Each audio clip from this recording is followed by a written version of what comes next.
Hi everybody, welcome back to the channel. Today we're joined by a special guest, my dad, Tim Klitch. He's one of the original Major League Pickleball owners. You were founding owner of the Texas Ranchers franchise, which at the time, when you founded it, was just the Austin Pickle Ranchers. We were just the Pickle Ranchers. Just the Pickle Ranchers. So he's been with it since the very first MLP. Steve Kuhn, of course, the original founder and visionary of Major League Pickleball, was the person who introduced you to the sport. Yep. Do you want to just real quickly give anything else you want to throw in about your background? I think I'm probably one of the few guys deep in the pickleball business and sport who still plays a lot of tennis. And so I'm not liking tennis so much after I tweaked my knee last weekend and I could barely walk this week. So I'm thinking maybe more pickleball is in my future. But, I really see how those two sports go well together. And of course, you have the Austin Pickle Ranch too, 16 indoor courts up north in Austin. Make sure to check it out. Coming back, 8 downtown courts should be back online sometime this spring. There you go. There's some breaking news. The rooftop Pickle Ranch courts. We're rooting for City Council to come through for us on January 30th. I saw that Bobby Riggs kind of mess the other day in their City Council, but I think we've worked it out with our neighbors, so we should be back up and running downtown. Well, that's great news, but the main thing I wanted to talk to you about today is all these changes coming to the 2025 MLP season. The first thing, we'll just jump right in, is rally scoring is going away. And for MLP, there have been several different iterations of scoring formats. They've done 21 with the freeze at 20, and then at 18 for the trailing team. They've done 21. We start off with side-out scoring. So, yeah, the first event was Season side-out. That's right. So there has been side-out before, so not completely new. Then they went to rally, 21. There were the 2 freezes, the true freeze. Then they've since done 25. They even tried it for one event with no freeze at all, which people hated. I mean, I could go on a whole rant about that and the different things about that, and I probably will, honestly, at some point. Then they went to just the freeze for the team that gets to 24, making a lot of comebacks, and now they are just getting rid of it together, going back to just side-out games to 11. What are your thoughts on that? Well, I think it's just human nature that players want to play the way they've always played. And so, for instance, at the Pickle Ranch, I tried to institute in our open play sessions totally rally scoring, and I got a lot of resistance to it, and it surprised me because I think rally scoring fundamentally is easier for new people to the sport to learn than side out scoring, because what other sport has a third number in it? So I'm not married to side out scoring, and if you follow volleyball has killed side out scoring because they realized they couldn't have a product for TV. Hey, Hobie, dude, sit down. Hobie, chill out. Sit. Good boy. There you go. Good boy. He's a good dog, but he loves that ball. He's a little fanatic. But volleyball, both indoor and beach, have gone to rally scoring. And so there is no level in volleyball that they play side out anymore. And so I understand why players may like it, because it's easier to protect a lead inside out scoring, because fundamentally someone's got to win 2 points to get 1 if you're serving. And so it's kind of like politicians and elections. The incumbents always want to make it harder for the challengers to beat them. And winners don't like people who are behind to be able to come back on them. But I think the big thing here is you got to look at, as much as I respect the players and the players are the game, the fans are who pays the player salaries. So to a certain extent, I don't really give a heck what the players think. I respect it. I want to hear it. But I care more about what the fans think. Now, you go to the pickleball forums and some online communities and you get a bunch of trolls just talking crap about everything. So it's hard to tell from that. But I can tell you from being at all of the 21, 22 and 20, most of the 23 events. I didn't go to very many of the 24 events. From being at the events, I can tell you that the fans like the excitement of the rally scoring. And I almost think it was better for MLP to differentiate itself from the PPA. Like, I don't think the PPA should change the rally scoring. They should stay there. They've kind of got a format that's working, although we went to the Las Vegas PPA event back in August, and I gotta admit, final Sunday's a little long. You got to be really committed to pickleball to sit through it. The 3 of 5s for the doubles. It's a long match, especially if it's one that goes 5 like the one we saw did. I mean, some of those take an hour and a half. And so I've seen a few of them go all the way to 2 hours. And really what happened was in the first MLP event, we went so far over our time that we were in danger of CBS Sports Network cutting us off. I think that's who we had our first deal with. At the end of the day, we were buying the airtime from them, so it's not like it was a big financial thing. But we couldn't predict the timing outcome. So I'll tell you, as a venue operator who hosts a lot of tournaments, I can deliver a much better product to my consumer using rally scoring than I can doing side-out scoring. I can tell you when you're going to start, and I can tell you within 5 or 10 minutes when you're going to end because I'm indoors, so I don't have to worry about weather. And I can, a 21-point rally scoring doubles game will end in 14 minutes. And that predictability, while it isn't critical in elimination play, I like round robin play. And that way, if I get a customer coming in, playing in a tournament, and they go 0-7, they're not 2 and out, and they feel like they got ripped off. They're gonna get their butts kicked 7 times, but they got some action. They got to play, and the guys that win it all, that go 7-0, they're happy too. And so I'm into making my customers happy, and I think rally scoring is better. And then the only thing we do differently that maybe doesn't need to go at the pro level, but we do sudden death at 20-0. Yes, and I was involved in several sudden death matches in the last tournament I played at the ranch. We won one, and we lost the championship in sudden death because I played an outball. Yeah. It was brutal. But you know what? I view it as my job as a tournament promoter, venue host, to make your experience as exciting and as dramatic and as memorable as possible. And I grew up in the era of tennis with the 9-point tiebreaker. And so I had a lot of sets that came down to 4-all in the 9-point tiebreaker. And it was who won 1 point, won the set or won the match. And that is a gut check, baby. And so that's fun because I'm 63 and, I got more days behind me than I got in front of me, unless something crazy happens.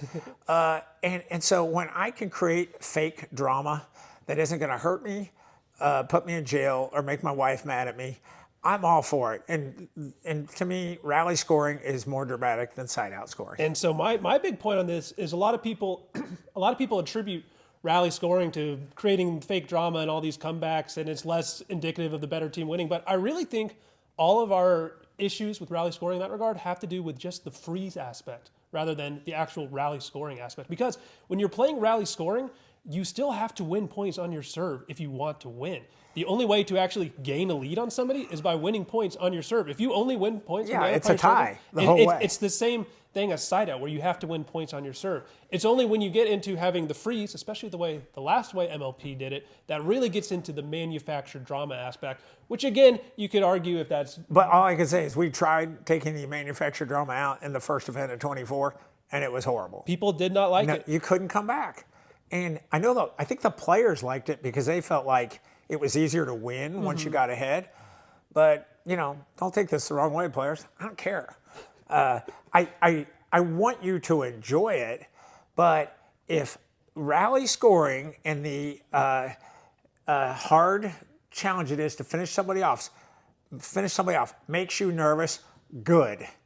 Because the more you feel out of sorts and uncomfortable and you don't like it, then the more that comes through in the broadcast, and you can see it in your eyes. I mean, let's face it. Let's go back to 21 when we did the Dream Breaker, and Lee Whitwell beat the crap out of a bunch of young bucks in singles, and that was fun as heck. I really felt like I was part of history.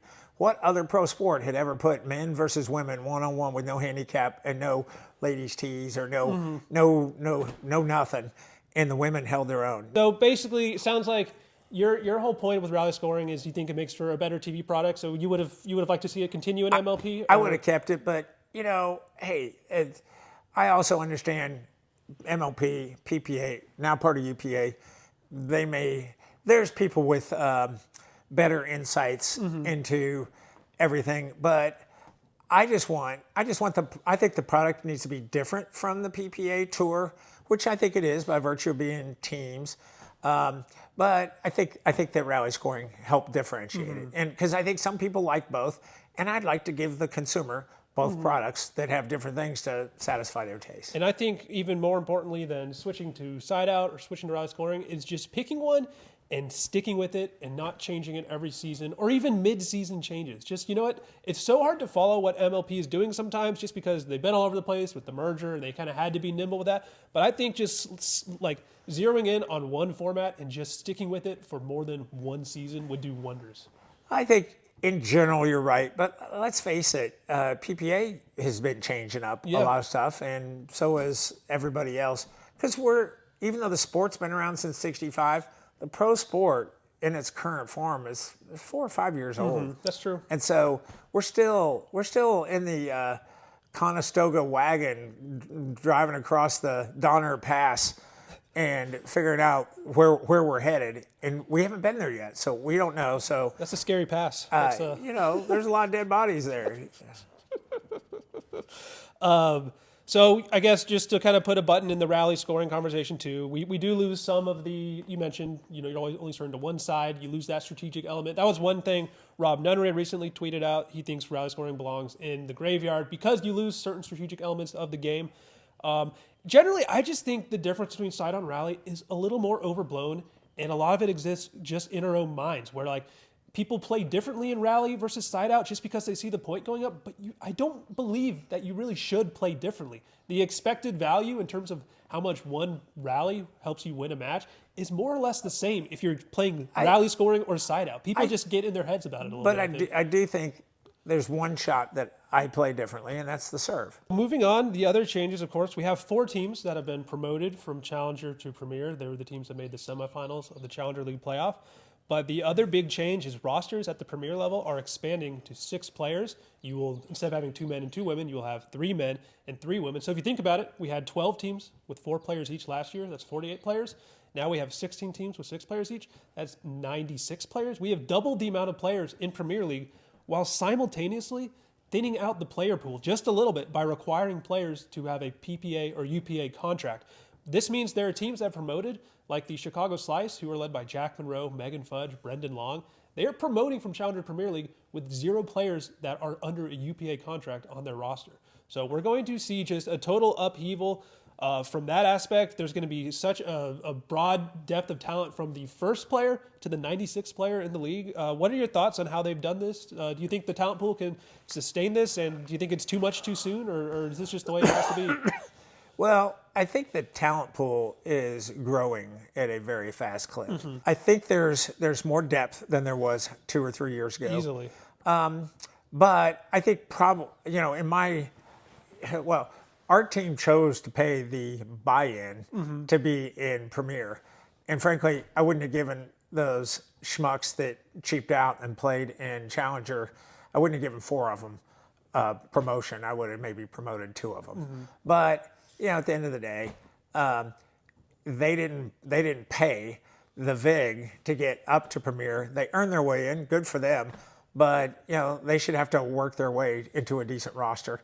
And so if they're going to have to take a season or 2 or a draft, or there's a few teams that bought into Premier that have not played the salary game and have made it very clear they're willing to sell any player for any amount of money, because they care more about running a surplus than they do winning. The Utah in the Black Diamonds, of course. Yeah, I don't want to name names, but that's why I'm here. I've got data to support that. We can name that name, and I have a chart right here that supports exactly what we're talking about. I'll put that overlay. And so, hey, Major League Baseball, ever since the Oakland A's employed their Moneyball approach, they proved that low-budget teams can win. So Hey, good luck to everybody trying their own strategy. One thing that's interesting about going to 6 players on a team, I think this change is a little bit overblown. I don't think it's actually going to be that impactful. And what I mean by that is last season, when you had to go get a sub, you had to go get the generic league approved, this is our sub for this event. Yeah. You were kind of, no disrespect to those players, but you were were kind of host. screwed. You were host. Unless you got, the miracle sub Kwang Duong, who was so good you end up adding him to your team full time. I mean, was he the only guy to make it from non-contracted, non-challenger player who wasn't even drafted at either level, who was an impactful player at the premier level? That's pretty remarkable. But my point is, I mean, you look at what happened to the Orlando Squeeze in a few events where they had Paris Todd playing with 3 subs. If you had to do a sub, you were kind of screwed. So now, if you have to do a sub, you're probably still kind of screwed. It's just you have more control. It is your sub. You have the illusion of being in control of your destiny, even if you're probably still just as bad as you were. It is your player instead of the generic league-approved player. The only time you're going to see those subs come in is, I guess, if there are conflicts or injuries, and it's going to be just as hard of an obstacle to overcome, unless you want to go out and spend the money and get a really good fit and player. I think there will be some teams that will choose to do that, and maybe, it may be that a female sub is more or less expensive than the male sub, and you may want to get one gender or the other as your kind of killer sub. The other big thing we have coming up for the first time ever is just the whole concept of there actually being keepers. Every time you've drafted a team in the past, you didn't really have to look that far into the future because they're only going to be in your team for like 3 to 6 months, or you're only playing 3 events with them. It's a whole new ball game now. The way it works is each team can keep 1 player for up to 3 years. They can keep 2 players for up to 2 years. To maintain that player on their roster, you have to pay the league half of the price that they went for in last year's auction. And the only players eligible as keepers are, again, UPA contracted players, as always, and the players that were of the original 88 players drafted. So Kwang Duong is negated by that. He was not originally drafted. He cannot be kept. How do you feel about this? Are you still involved with any roster decisions much for the Texas Ranchers? I'm not involved. And I got to say, here's where I was, I drafted the team in 21, and I drafted the team in 22, and I had input drafting in 20. I guess I did 21, 22, 23. Yeah. But when 24 rolled around, I had a business that I needed to run. And I went to my partners and I was like, I said I wanted to be the GM, but we need a real GM. And I just think the amount of play and the amount of data, and, I think it helps for us having Ryan DeWidgeon as an actual high quality player who can mix in with him and watch him.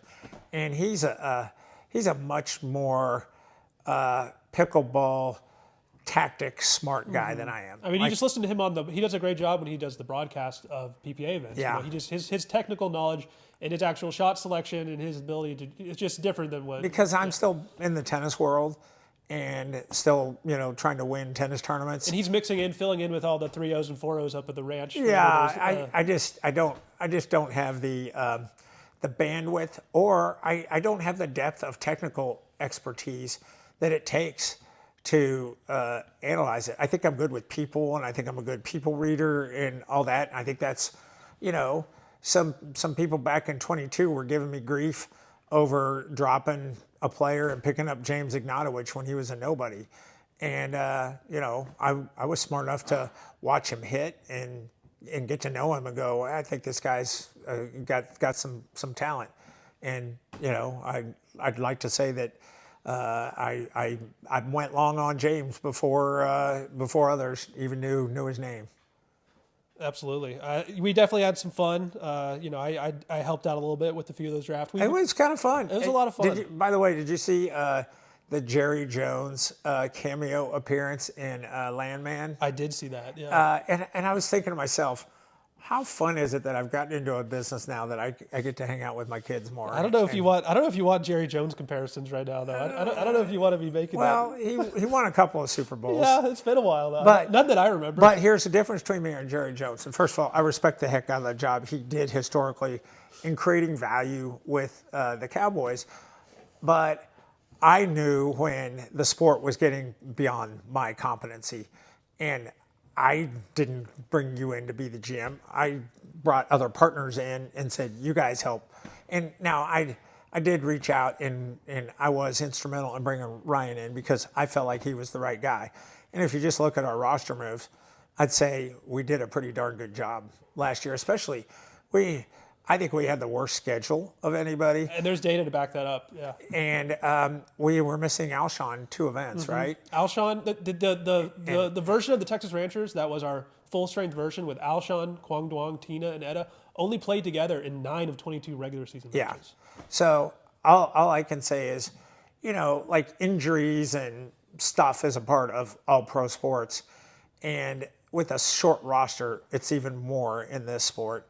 And so I got to give Ryan and the team props for doing a really good job, better than I could have done on my own. I mean, just navigating that first initial auction draft, which was the first time it had ever not been a snake draft. I got the privilege of being up here. We kind of turned this room into the war room. And the draft board was up there, and Ryan was over on the pool table with index cards. And literally, he came in with a plan. He wanted Christian Alshon. He wanted to get Etta Wright. He wanted to get Tina Pisnick. He got every single player that he wanted. I just think that was a remarkable accomplishment. So more or less, we're going to be keeping the same regular season format where you get 3 points for a straight-up win, 2 for the Dream Breaker win. I'm a big fan of that. I think it just adds a little bit of intrigue and drama to the standings table.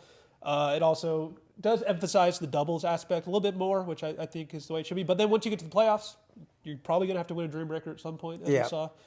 10 of the 16 teams make the playoffs, but rounds 7 through 10 is seed 7 through 10 will basically do a play-in, just the best of one. After that, it'll be there'll be an 8-team, just best 2 of 3 playoffs. Let's face it, this past year, because of the merger timing, we had to slap a season together, and it was the best you could come up with filling holes in the PPA schedule. So I think we did a really good job of starting in April of last year and having a season happen. So this year should be a little bit better organized, and I'm just happy to see more events happening in the home markets of the team. Sorry, I got the hiccups. And so I think we'll as a league be better off. As I look back at some of our best events in history, I look back to that October 22 event in Columbus, Ohio, and David Cass and the team up at Pickle and Chill in Columbus did an awesome job turning people out for that event. And I think, we're hosting an event in May, and I think we should be able to turn out a good crowd for that too. Absolutely. It's like always kind of felt like some of these teams, the Texas Ranchers or like Carolina Pickleball Club. I mean, it's like we just put these names on these franchises. What does that actually mean? But it's good to see teams really start to try to lean into that a little bit more and try to build up. I think the Texas Rangers is probably one of the teams that have done a better job of trying to engage in local community. Orlando Squeeze, you see them. They're out at all kinds of events. I think the Texas Rangers are the most valuable franchise in MLP right now, based on my understanding. They have the most social media follows. Yeah, and those guys do a great job. Yeah. And I say those guys because I'd love to take credit for it, but the most thing I can take the credit for is bringing in the right partners to help grow our franchise and make our team more valuable. So that's about it for MLP changes, stuff that's going on. It'll be interesting to see, sticking with the regular season format. I do kind of get a little nostalgic for the old pool play with the teams advancing each event where there was like a winner. What do you think about that? Do you need to see a winner every event, or was the payoff good enough for you at the end of last season to where you felt like it was worth it? I think I like the mid-season tournament concept. And it's going to actually matter this time. You actually earn standing points this time. So, I think a little bit of both is good. Mm-hmm. Yeah. And lastly, do you want to just talk anything else about what you got going on at the Pickle Ranch? Sounds like, every time I'm up there, it's business is booming. It seems like you're having a lot of players, good court. Well, it was funny. The other day, I went by a recently opened competitor just to check them out and see how they're doing things. And so I was like, oh, well, it's kind of hard for me to keep a low profile in pickleball in Austin, Texas. Yeah. So I wore my cowboy hat and I hid my Pickle Ranch gear. And so I was hanging around and I saw of the 80 players that were there, probably 60 of them are regulars at my place. And it was MLK Day, so it was a holiday. Gotcha. It was kind of coolish. wasn't freezing yet, but it was cold. And a lot of my players were over there, and a lot of them were kind of being shy and felt bad that I was seeing them over. But, you know, at the end of the day, my courts were full. You couldn't play. We literally had every hour full of every day from 8 a.m. until I think on Mondays we close at 11 p.m. And, you know, we're full. So I don't mind people going to where they got to get play in. I understand people love this sport. So good news is there's enough demand. I mean, the only thing holding back satisfying the demand is there's not enough courts. Mm-hmm. And given my recent experience with our city that really does not like pickleball, it is viewed as a divisive sport that causes problems. And so they really don't want it in neighborhoods. They don't want it near homes. They don't want it. And because we have so much mixed use all mixed in together, there's somebody living everywhere in Austin that can get angry at you. So I view indoor pickleball as it's the way the sport's going. And I'm not necessarily saying it should be that way, but it is that way. But now that I've been operating an indoor club for the better part of a year, I got to say my customers really like the fact that it never rains. Mm-hmm. It's never too hot. It's never too cold. The wind's never blowing.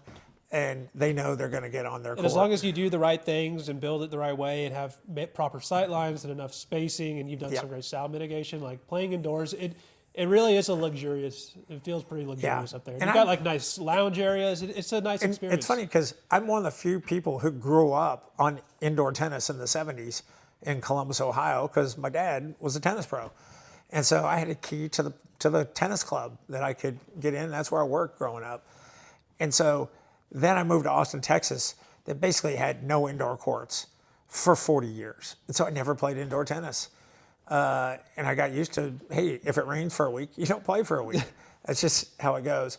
But now with this sport, I'm realizing that people, it's so much easier on your body. You want to play every day or every other day. Mm-hmm. Whereas with tennis, I might only want to play once or twice a week. So I think indoors, the way it's going, I think there's lots of room for all the competitors coming into the market. Although we have seen, you know, our first shutdown in Austin. Yeah, Dreamland shut down, which, you know, I feel bad because I think Steve Kuhn is a true visionary of the sport.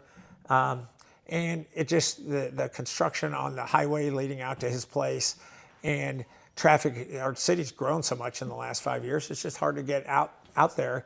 And as all the inner city or in-city places have been built, it just reduced the number of people that were willing to drive out there Dripping to play. Springs on its own, maybe just not quite having the population density. Just not quite yet. Yeah, I think it was just a little early. But man, a lot of memories there. The birthplace of MLP, and that's actually kind of how the Dream Breaker got its name. I feel like we're only a few iterations away of MLP changing the name to something else from a Dream Breaker, which is going to be a really sad day. That's when I don't know. I don't know.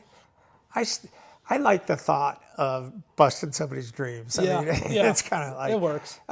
Me making my dreams breaks your dreams. Yeah. So, you know, someone's got to be there.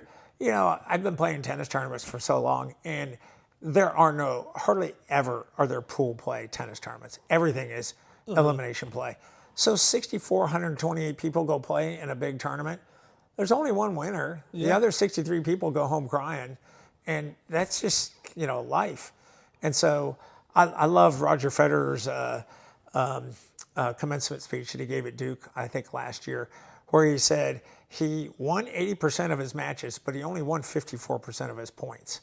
And so I love sports. And just like my sister was saying in her appearance last week in that podcast, I just think sports teach you so much about life. And it's brutal and it's rough and it toughens you up and makes you a better person because you just can deal with more bad things coming at you. And that's what I love about this sport. Cool. Well, that sounds like a good spot to end it. Thanks for, I don't even know what I'm doing. If this is like a podcast or just a YouTube channel, but whatever it is, thanks for watching. Thank you. And if you're in Austin, Texas, come visit us at the Austin Pickle Ranch. We'd love to have you. We're open to the public. Talk to you soon. And I hope that all this was recording. If not, it was still a good time. Good chat.